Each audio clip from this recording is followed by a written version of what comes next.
ચિંતા એ આધુનિક જીવનનો એક અવિભાજ્ય ભાગ બની ગઈ છે. સામાન્ય રીતે, ચિંતા એ કોઈ ભવિષ્યની અચોક્કસતા અથવા સંભવિત જોખમ પ્રત્યેની આપણા મનની કુદરતી પ્રતિક્રિયા છે.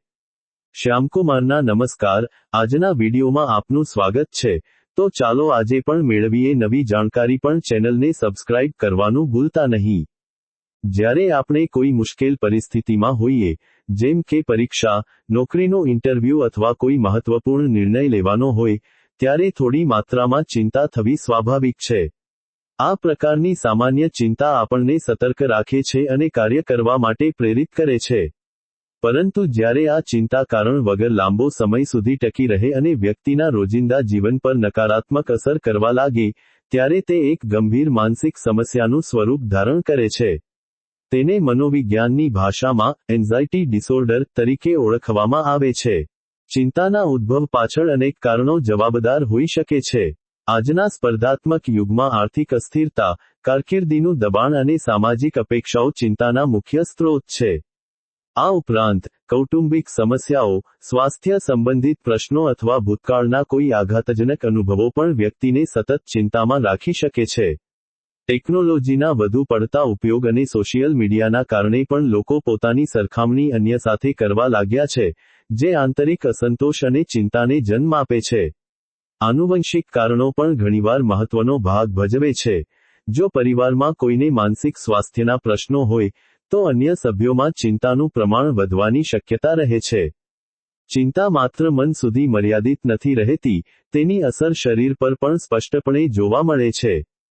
ચિંતાગ્રસ્ત વ્યક્તિને અનિદ્રા, સતત થાક, હૃદયના ધબકારા વધવા, પરસેવો વળવો અને પાચનતંત્રની સમસ્યાઓ જેવી શારીરિક તકલીફો થઈ શકે છે. માનસિક રીતે, વ્યક્તિ એકાગ્રતા ગુમાવે છે, હંમેશા ખરાબ થવાની આશંકા સેવે છે અને નાની વાતોમાં ચીડિયાપણું અનુભવે છે. લાંબા ગાળે, સતત રહેતી ચિંતા ડિપ્રેશન અથવા અન્ય ગંભીર શારીરિક બીમારીઓ જેમ કે બ્લડ પ્રેશર અને હૃદય રોગનું કારણ બની શકે છે. તેથી, ચિંતાના લક્ષણોને વહેલી તકે ઓળખવા અને તેને સ્વીકારવા ખૂબ જ જરૂરી છે. ચિંતામાંથી મુક્તિ મેળવવા માટે જીવનશૈલીમાં ફેરફાર કરવો એ સૌથી અસરકારક ઉપાય છે.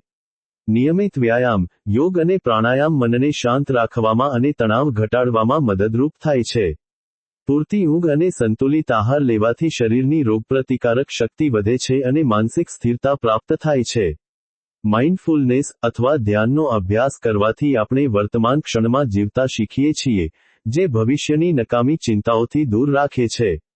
આ ઉપરાંત, પોતાની લાગણીઓને કોઈ વિશ્વાસુ મિત્ર કે પરિવારજન સાથે શેર કરવાથી પણ મનનો ભાર હળવો થાય છે.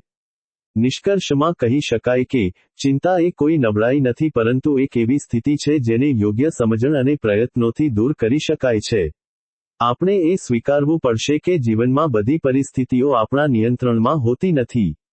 જે થશે તે જોઈ લેવાશે, એવો સકારાત્મક અભિગમ કેળવવો જરૂરી છે.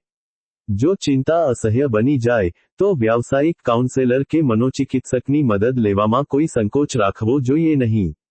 માનસિક સ્વાસ્થ્ય પ્રત્યેની જાગૃતિ જ આપણને એક સુખી અને શાંતિપૂર્ણ જીવન તરફ દોરી જઈ શકે છે.